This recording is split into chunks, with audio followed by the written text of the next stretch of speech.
All right, guys, let's get a good look at this knife, because this knife right here is a survivor. Okay.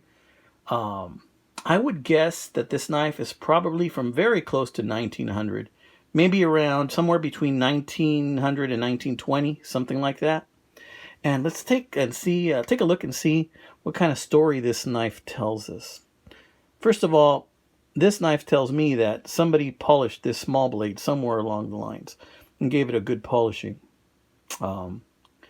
This small blade is very difficult to open, which also tells me that it's had very little use.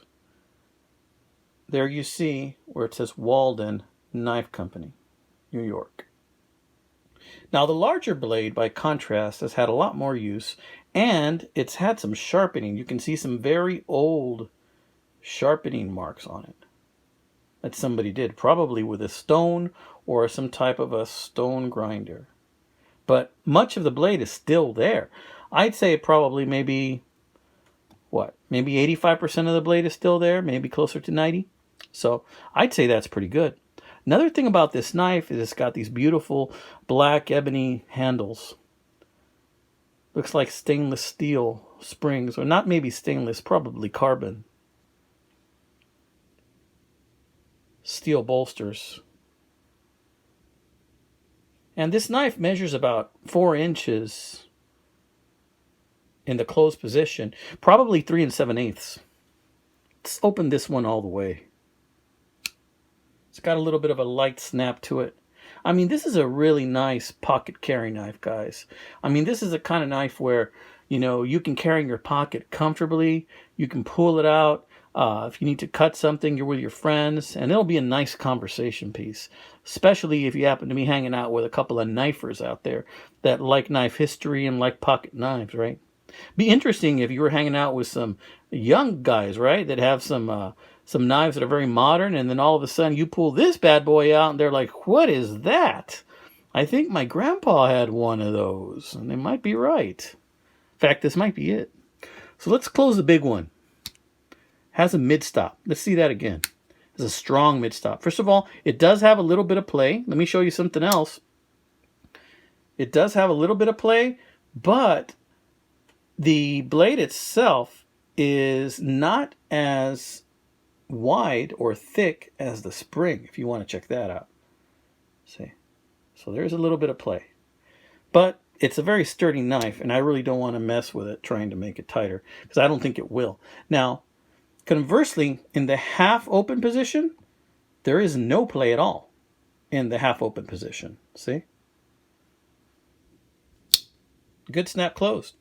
Let's check out that small one. Man, that's a stiff one. Looks like somebody gave this knife some polish, and let me tell you, this little bubba is very sharp. There's a stamp right there.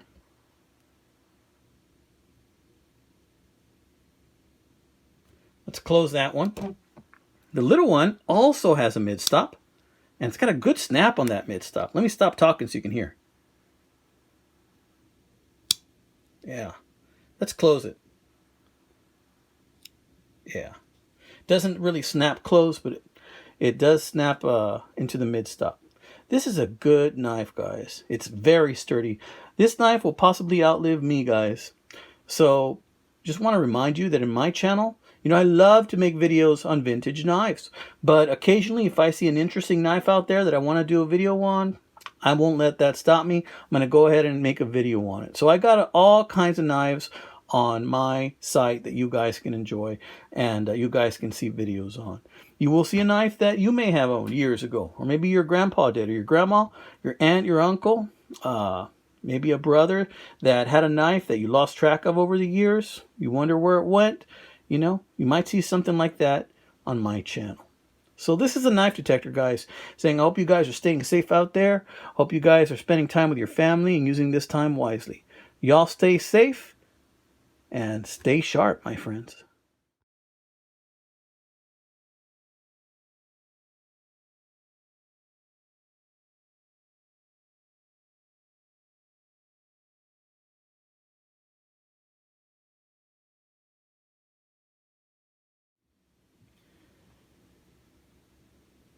Hi, guys. Knife detector here. And have I got an old one for you today? Guys, what we have here is a very old knife. And I'm going to start off with this knife by talking to you a little bit about some history on this knife company, which is a Walden. This is a Walden knife, and on the stamp it says Walden Knife Company. So if you don't like history, or you feel I might put you to sleep, then you might want to tune out right now. However, if you have trouble sleeping, then the next couple of minutes might be good for you if you're going to take a nap. But be sure before you take a nap, you might want to put it on one of my playlists so that my videos just keep playing. Haha, LOL. Okay, guys, so the information I'm going to give you is from the Walden Knife Company William G. Pomeroy Foundation. I got this off the internet. The Walden Knife Company operated from 1974 to 1926 in that location. The company was home to the Keen Cutter knives. With 3 companies, Walden became known as Little Sheffield, as Sheffield, England, had been known for centuries for its production of blades. In 1870, the company was called Walden Cooperative Knife Company, a stamp which they only used for 4 years, making knives with this stamp very rare. The name Walden Knife Company dates from 1874, when the knife company reorganized. According to the Specialty Knife Forum, Walden Knife produced product lines on contract for other companies, such as Press Button, Keen Cutter, and others. Since they had their own jigging pattern on the bone handles of their knives, this can be a reliable way to identify their work. In 1893, George Schrade of Schrade Cutlery contacted the Walden Knife Company to manufacture his patented press button switchblades. The contract continued until 1903, when Schrade finally sold his patent and interest. The Walden Knife continued to manufacture as many as 10,000 press button switchblades per year. The property appears on the Walden town of Montgomery map in the Beers County Atlas of Orange, New York, 1875, as Woolen Factories / J. Wales, a total of 19 buildings. In a later Atlas of Orange County, 1903, published by A. H. Mueller and Company, there appears to be one main building marked the Walden Knife Company.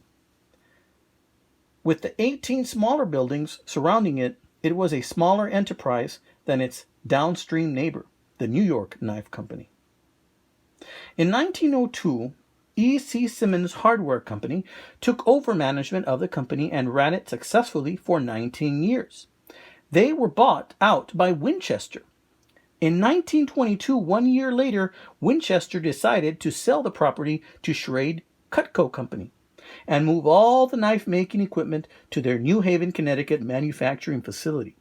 Winchester used this equipment to make knives until the early 1940s, when they too stopped making pocket cutlery.